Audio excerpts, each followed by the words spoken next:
Massimo Moratti, la vente de l'Inter. Même pour moi, il m'aurait été trop difficile de... Massimo Moratti s'est livré dans une longue interview, aux Libéraux, sur la situation passée, mais aussi actuelle, de l'un des amours de sa vie, l'Inter. Le derby della Madonnina. Citation. Il faut considérer cette rencontre face au Milan comme une piqûre de rappel du danger et de l'imprévisibilité que peut représenter le football.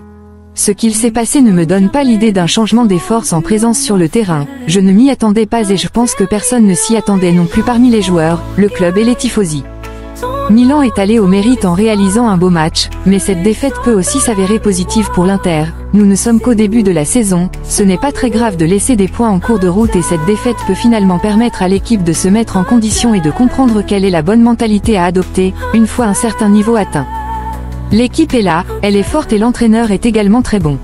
Ils l'ont prouvé 3 jours plus tôt à Manchester, il n'y a pas lieu d'être démoralisé, car dans cela servira de leçon. Le football est tel qu'il ne vous met jamais en position d'être sûr du résultat.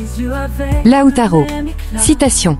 C'est un garçon extrêmement sérieux, je lui dirais juste de laisser derrière lui toute cette préoccupation qui l'entoure car il ne s'agit que d'une période transitoire. S'il commence à en faire un complexe, il va se retrouver en sérieuse difficulté et peut plonger dans une crise très importante. Il faut qu'il continue à jouer sereinement, en étant content de lui, comme il a toujours su le faire. La victoire s'accompagne toujours d'une grande confiance, et dans certains matchs cela peut vous aider.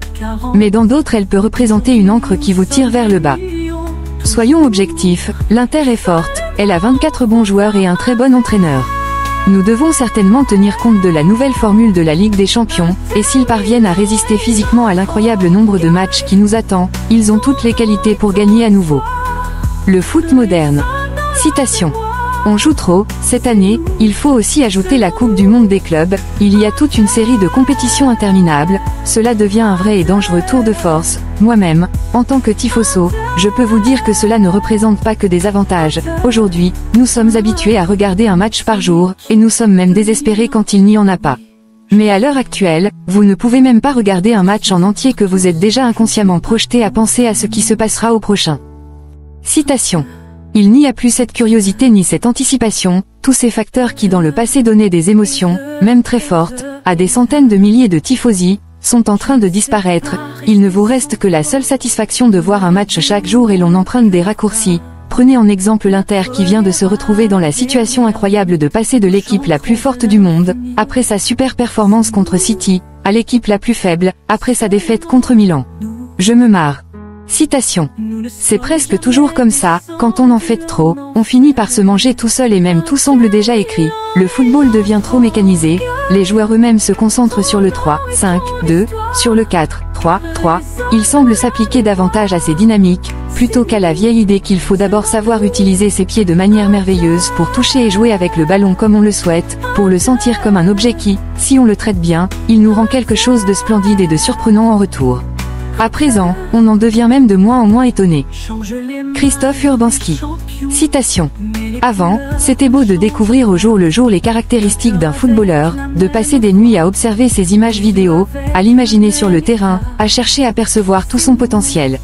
À présent, lorsqu'il arrive, vous savez déjà tout, c'est du vu et revu, même s'il y a encore certains cas sporadiques. Ces derniers jours, j'ai été marqué en voyant Urbanski, je suis resté surpris par son talent, il me semble vraiment bon. Le mercato. Citation. On ne peut pas faire sans considérer le point de départ. L'Inter l'a débuté via un noyau qui a remporté la seconde étoile en pratiquant aussi un très beau football. L'Inter a au moins 18 joueurs capables de jouer au plus haut niveau, et parmi ces nouvelles acquisitions, il y a aussi Taremi qui a la réputation d'être vraiment très bon. Sous certains aspects, il me semble que cette campagne d'acquisition était parfaite, car il y avait déjà l'équipe, l'entraîneur et certaines impositions à respecter. Citation. C'est un bon raisonnement de ne pas avoir visé sur l'obligation d'insérer trop de nouveautés. Ensuite, il faut aussi raisonner sur le fait qu'en ce moment, l'Inter est quasiment au plus haut niveau possible pour la Serie A, il faudra à présent voir si cela pourra suffire au niveau international pour l'emporter, c'est une chose d'arriver en finale, c'est autre chose de conquérir la coupe. Finance. Citation. Au jour d'aujourd'hui, les tifosi s'intéressent aussi aux finances du club, c'est la vérité, ils portent aussi un jugement sur l'économie du club, alors qu'auparavant tout le monde s'en battait les couilles, ils rient. À votre époque, tout était plus difficile et ils vous exigeaient toujours plus. Citation. C'est moi qui les ai habitués comme ça, c'était ma façon d'interpréter mon rôle, ce n'est pas de leur faute. La vente de l'Inter. Avez-vous regretté la vente de l'Inter? Citation. Non, je pense même que je l'ai vendu très tardivement car 18 ans, c'est énorme. L'ambition de l'Inter devenait même différente des autres équipes. J'avais toujours cette volonté de rivaliser pour les sommets et ce sentiment m'apportait automatiquement à subventionner très généreusement le club égal. Il ne pouvait pas aller autrement car je suis aussi un tifoso et même pour moi, il m'aurait été trop difficile de mettre en place une administration dont l'objectif était de miser sur l'austérité et d'épargner. J'ai d'ailleurs gardé pour moi mes dettes, le club n'en a pas été impacté. Mais en continuant, tout aurait été bien trop et plus difficile pour moi. Mes plus beaux souvenirs. Citation. En première position, je place l'affection du peuple. J'ai le souvenir de périodes où les choses allaient mal, mais où je me suis aussi retrouvé soutenu, aidé et apprécié par les tifosi. Ils m'ont donné l'impression de faire partie de quelque chose. Ensuite, les finales à Paris et à Madrid restent indélébiles. Ce 22 mai, la capitale espagnole était magnifique, une magnifique journée ensoleillée et puis ce match s'est déroulé sans encombre. Top 11 idéal signé Momo. Citation.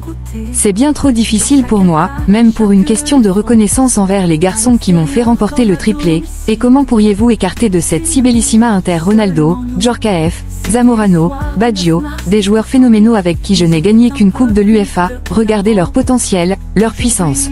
Ronaldo ne peut pas être retiré de l'équation, car il était le plus grand footballeur de l'histoire de l'Inter, donc une fois que vous l'alignez, c'est difficile de pouvoir faire une comparaison entre ces deux versions de l'Inter. Citation. Il y a aussi Piqué parce qu'il était fantastique, il était intelligent, il faisait fonctionner tout le système. Avec lui aussi Facchetti et Zanetti. J'ai de merveilleux souvenirs de Djer, il était tellement surprenant qu'il a rempli l'imagination et l'espoir de tous les tifosi. Et il a concrétisé les espoirs par des succès sur le terrain. Maicon aussi, il était solide, fort, son caractère a été décisif dans la conquête du triplé. Citation. C'est difficile car il y a aussi Mazzola et Djer, avec qui nous avons tout gagné. Suarez est arrivé après Lindskog et lors du premier match, nous aurions pu d'ailleurs ne pas trop prêter attention à lui, car nous étions marqués par la prestance du Suédois devant les yeux. On n'avait pas vu Suarez aussi par le fait qu'il était partout, dans toutes les zones du terrain, il n'arrêtait pas de courir pour récupérer le ballon et pour le ramener de l'autre côté du terrain, via une seule transversale de 50 mètres.